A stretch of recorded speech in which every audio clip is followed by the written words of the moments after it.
I've had a little bit of a week myself. Boy, have you. Yeah, so over the course of this week, all my childhood friends have moved up to New Jersey. Yeah. And additionally, my girlfriend and I are no longer together. She moved to New Orleans. And that's just like regular sad. But then something fucking hilariously sad happened to me. While I was processing the shame and anger and sadness of all of this, I was at a Walmart, and as maybe 500,000 Americans or whoever may have seen, this dude named FunnyMarco fucking corners me in a grocery store just at my most white and vulnerable, and he comes up. Instagram famous FunnyMarco. Yeah, he starts doing these raps at me, and I don't know what the fuck's going on. I think it's some crazy guy. I don't know. They're like secretly filming me Yeah, he or just whatever. came up and started rapping City Girls lyrics at you. Oh, that's what it was. It was fucking City Girls. Yeah. And and he's holding this big Coke bottle, so I'm just like, what the fuck is going on? And it's like I was so angry in that moment. If you watch the video, like I did every exact little thing that, like, in a crash course of just how to not be the goofy white guy, I did all of the wrong shit. Yeah. Like he's just saying like all this rap stuff, and I'm like, what are you talking about? I don't get any of this. I'm here for tape. I said it all quiet and quivery. I was like, I'm here for tape. You're nervous he was gonna attack you? No, I was not nervous that he was going to. Crazy. I was. I can see why all you basic bitches mad. Huh? I can see why all you basic bitches are mad. What? Rich nigga, 8 figures, that's my type. How you feel about that? I don't know. I don't get it. What you mean? What's happening right now? What do you mean what's breaking? No. How you feel about that? I don't know. I'm looking for tape. You looking for what? Tape. What that have to do with me? I don't know. What does this have to do with me? You came to me. No, I didn't. Nothing's funny. Okay. Not nervous he was going to attack me, but I was nervous that conversation was going to take longer. So all I was doing was just, let's get to the fucking end of this so I can go get my goddamn tape that I came here for. And so anyway, so this happens, right? That's part one. So the tape shit happens, and then I go, oh, is this like a YouTube thing or something? And the guy goes, yeah. And what I should have said is like, oh, that's funny. I do comedy too. But what I did said is, yeah, delete that. Please, delete it. And they're like, okay, we're doing it. I was like, no, delete it right now. Yeah. Like, just because I was so mad about other shit. You also disclosed to him that it's been the worst week of your life. That didn't happen yet. So then I re-meet up with Lisa and Brian and Nico in the store, and they were like, what was that all about? I'm like, oh, God damn it, social media, God damn it. And then, so then I eventually just snapped. I was like, I don't think they deleted the video. And I did a get out run to go and find them and turn in the corners and shit. And so then I catch up with them, and I see the guy, and there's no cameras now. And I'm just like, hey, man, delete that shit. Probably way angrier. If that video comes up, I'm sure I'm underselling how pathetic I probably looked. But I was like, hey, delete that, please. And then he goes, what? No, man, chill. And then I turn around, and there's some other guy sneaking up behind me with his phone just being like, oh, bro.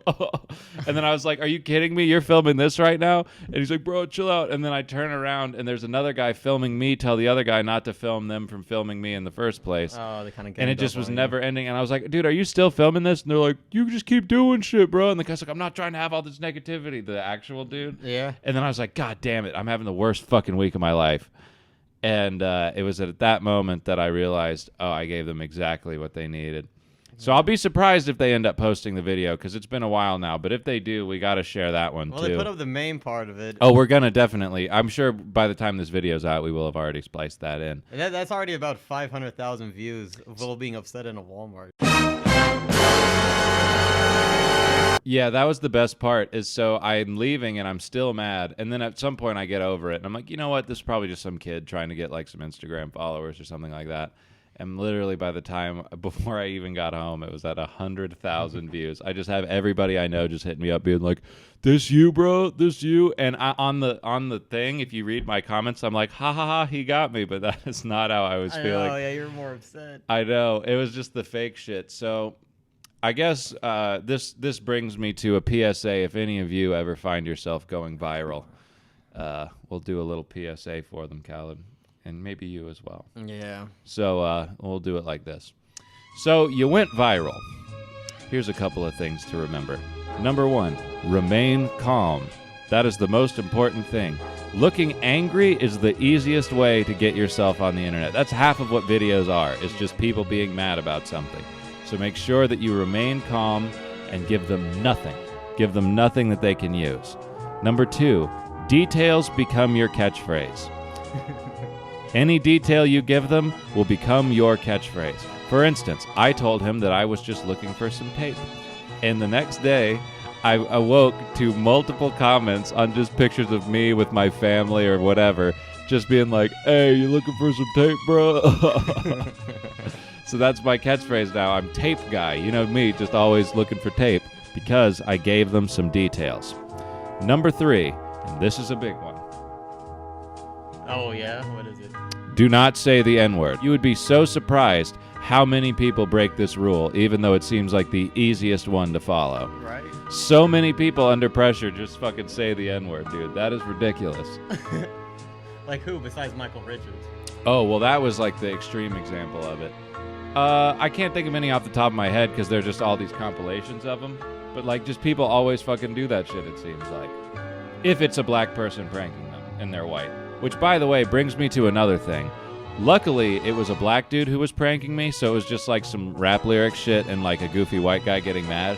Usually when white people prank people, they like will punch you in the face or something and then just be like, bro, it's just a prank, dude. And then what really bothered me the most, actually, is the video really wasn't that bad. And if I saw the dude, I would just be like, I'd probably just laugh about it. But what sucked was seeing the next one, the full video, which was a compilation, and it's just like this group of just different faces and heights of different white people being upset, and then just to see myself being one of them was very upsetting. Like it really made me aware of like what kind of person I am under pressure.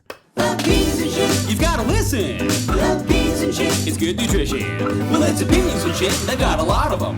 And if you don't like it, they'll kick you back to Nottingham. Cause you're a naughty ham.